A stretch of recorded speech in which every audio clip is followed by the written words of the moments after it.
Ladies and gentlemen, don't you think it's time for a spin-off title to be released? At least before the release of Kingdom Hearts 4. There's lots of different plot holes as well as story lore dealing with Sora's mom, the parents and stuff, Kairi's grandmother, and nobodies such as Lurium, Larxene, Ansem, and Xemnas. There's lots of different plot holes that need to get brought up into a game. If it's either a playable game or a cinematic story, but please, Tetsu no More, make it a playable game. It's about time that these things come into the conversation. But before we get into this, make sure you subscribe, make sure you like, make sure you share with your friends, as well as hit the notifications bell so you don't miss any of my Mystic content. May your heart be your guiding key.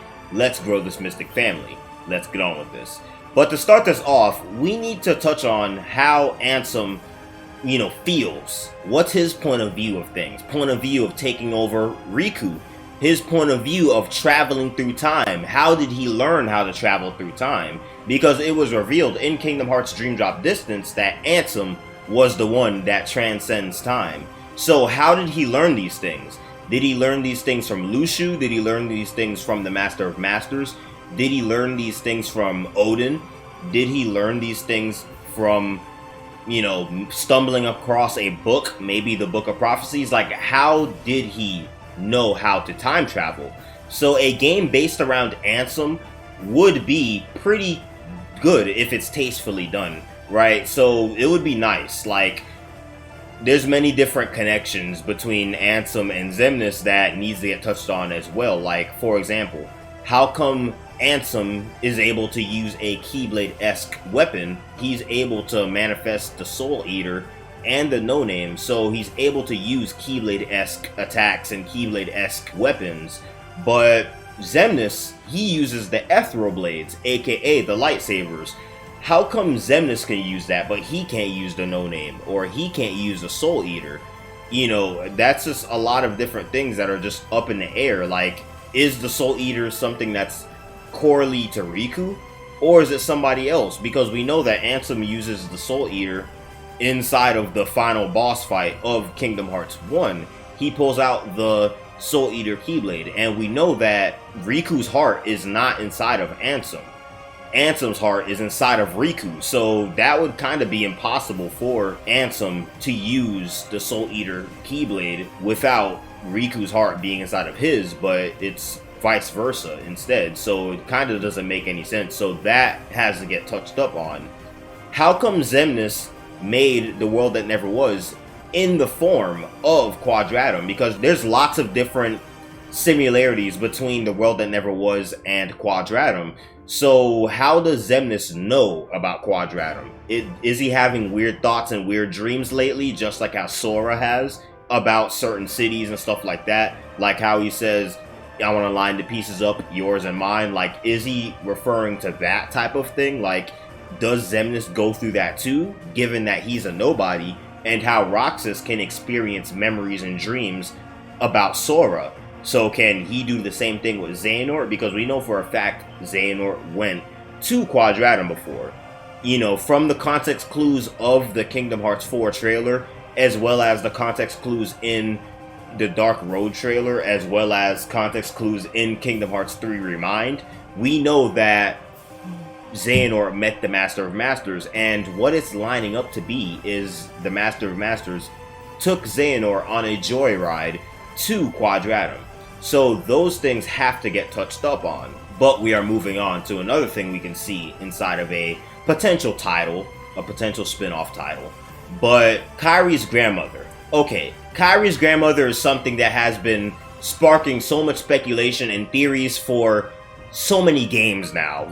Since 2002, March 28th, which is when Kingdom Hearts 1 came out. Kairi's grandmother has been in the,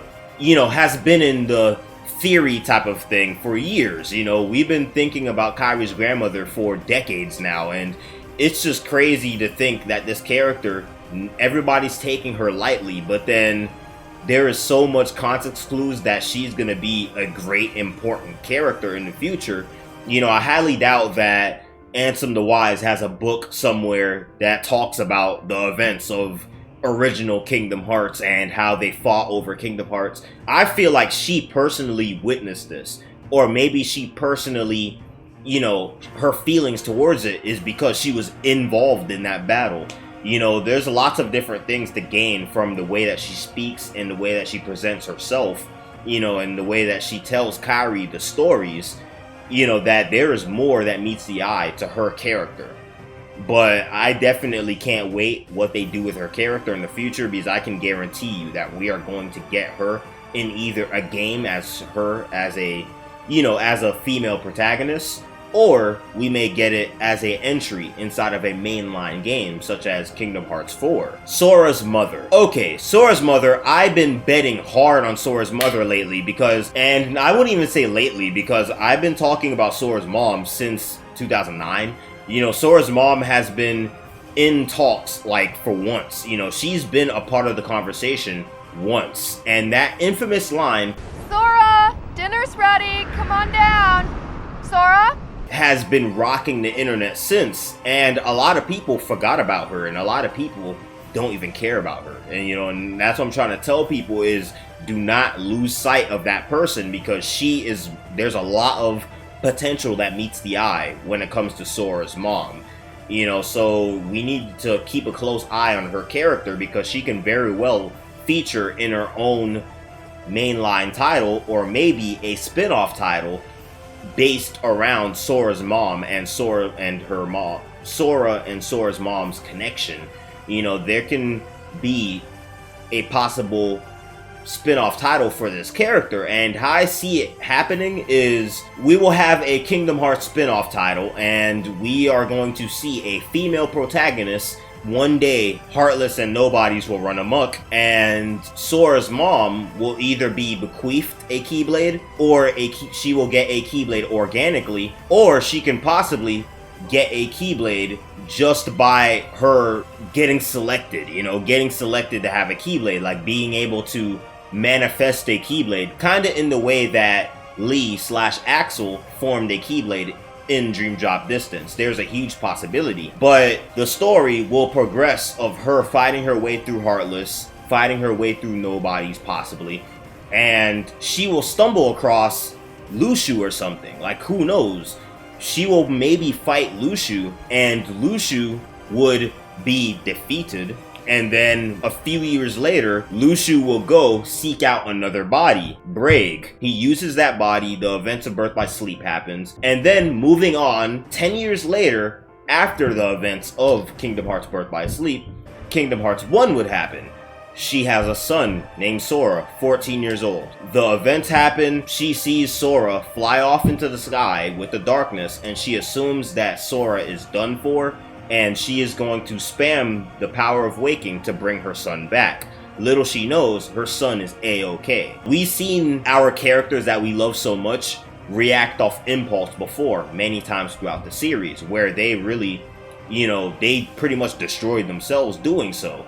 You know, for example, we've seen it with the Lingering Will and Terra. We've seen it with Ventus reacting to the darkness inside of the realm of sleep in Dream Drop Distance. That's why we had to fight the Nightmare Ventus armor. You know, that's why we had to fight that, because that was Ventus's heart protecting Sora from the darkness. So, and then what happened is the Dream Eaters, the Nightmares, started to take advantage of that. So we seen many characters act off impulse before, and we also seen Aqua toss Terra out of the way of darkness and sent him back to the real world, even though Terra's long gone, and that's just Coralie Xehanort. So we've seen many characters throughout the story act off impulse, so this wouldn't be the first time that would happen. So Sora's mom would indeed use the power of waking, spam it, and then end up dissipating and getting lost in Quadratum. And that will mark the end of Kingdom Hearts 1-2. This marks the end of my video. Make sure you like, make sure you comment, make sure you share it with your friends, as well as hit the notifications bell so you don't miss any of my Mystic content. May your heart be your guiding key. Let's grow this Mystic family. Tell me what you think. Peace.